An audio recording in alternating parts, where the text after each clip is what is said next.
Bonjour, je suis Emmanuel Brunet, l'auteur du livre La boîte à outils de la facilitation paru aux éditions Duno. Je suis cofondateur de l'Institut du Design Thinking et aussi formateur sur de la facilitation en utilisant différentes méthodes comme du design thinking, de la co-construction, de l'intelligence collective.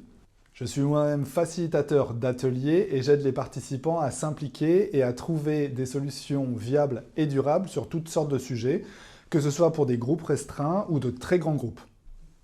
Dans cette vidéo, nous découvrirons les qualités d'un bon facilitateur et la posture qu'il doit adopter pour que son atelier se déroule au mieux. Mais tout d'abord, qu'est-ce qu'un facilitateur ou une facilitatrice? C'est une personne qui peut être interne ou externe à l'entreprise, et c'est elle qui crée et qui anime les ateliers d'intelligence collective, de co-construction auxquels vous avez peut-être déjà participé. Mais revenons aux qualités d'un bon facilitateur. La qualité la plus importante, c'est sa neutralité. Il doit adopter ce que l'on appelle une posture basse, c'est-à-dire ne jamais influencer les participants. Il peut connaître par cœur son déroulé d'atelier, les outils qu'il va faire utiliser. Il ne doit jamais influencer les participants et il ne sait pas à l'avance quelles décisions vont être prises par le groupe. Et c'est le groupe qui a raison. Le facilitateur est aussi sécurisant par son attitude, par les conditions qu'il va mettre en œuvre pendant l'atelier, par la confidentialité qu'il va demander aussi aux participants. Il va s'assurer que les informations, les décisions, les propos de chacun ne seront utilisés que dans le but d'arriver à l'objectif final de l'atelier.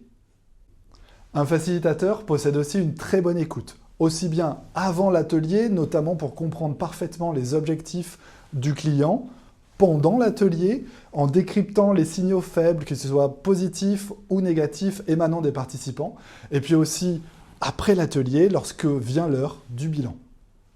Il est structuré et flexible, donc le facilitateur va arriver avec son déroulé d'atelier, c'est-à-dire un séquençage des différents outils et des différentes méthodes qu'il va proposer aux participants, mais il ne doit pas hésiter à proposer un plan B s'il voit que les participants ne seront pas capables d'avancer correctement dans l'atelier et si les objectifs sont en grave danger. On peut dire qu'il est proactif.